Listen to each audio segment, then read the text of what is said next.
Welcome to BDP ICP 13. This is Spark 6 ICP.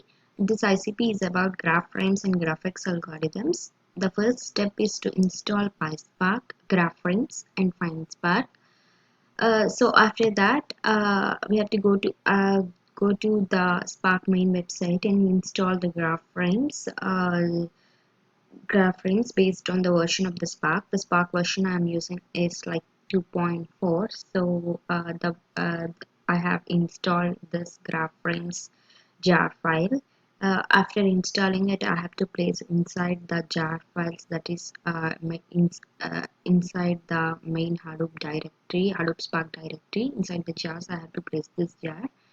Then after that, I have to create a Spark context and then add this add py file of this py file of this jar file. We have to provide the location of the jar file. Then the first step is to import the CSV files over here. The CSV files are the station data as well as the trip data.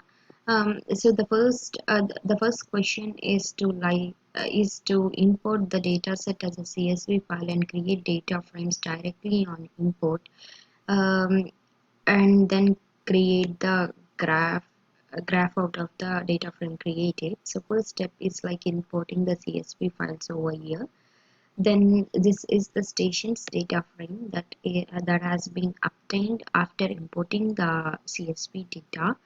So after that, the first step is we are creating a column named ID, and we are trying to remove the duplicates as well.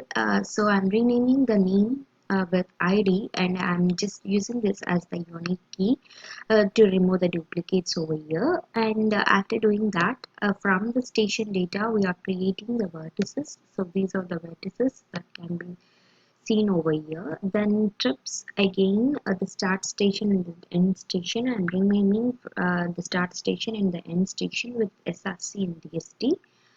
Um, then again, I'm just displaying the edges over here. And finally, I'm just creating the graph frame with the help of the station vertices from stations data as well as edges from trips data. So after creating the graph frame, so this is the graph frame that I've created. This is the end of the question number 1. So coming to the question number 2, the question number 2 is about the triangle count. Triangle count triangle count computes the number of triangles passing through each vertex. Um, so this is the triangle dot count of the created data frame, graph frame. So the graph frame, actually I have named it as G, so I have used G dot triangle count dot show, and this is the triangle count. um, so it basically tells us the count of the number of triangles passing through the each vertex. So these are all the vertices. So the next one is like finding the shortest path with respect to the landmarks.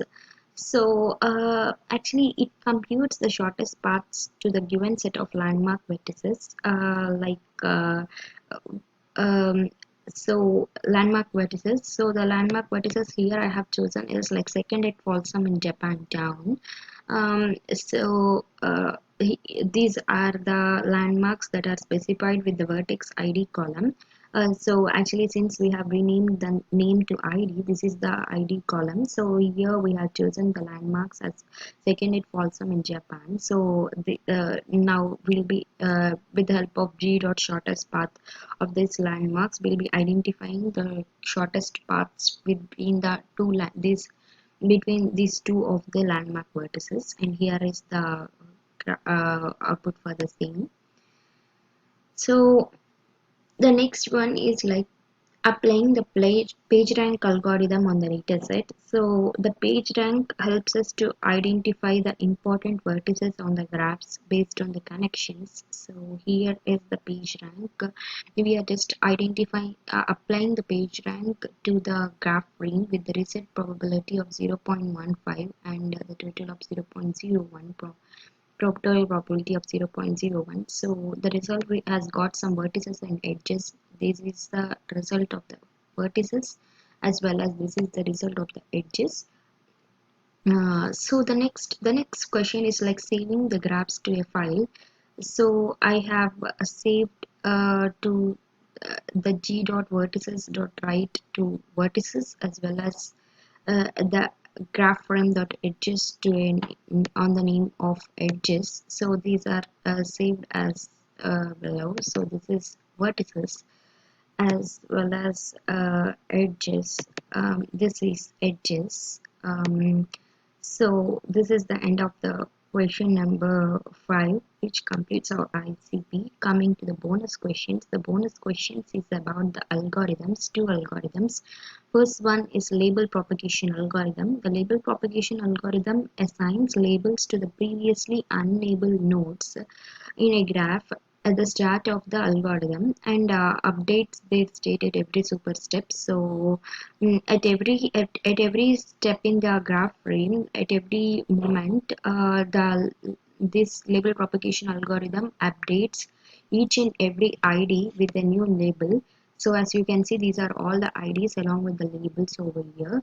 Then next one is like bfs algorithm. The bfs algorithm here the BFS algorithm, in this algorithm we'll be searching between the two different IDs, that is like Japantown and MLK library. This is the start and this is the end. So basically it's a search between Japantown and MLK library, and this is the output, and this is the end of the ICP, and thank you.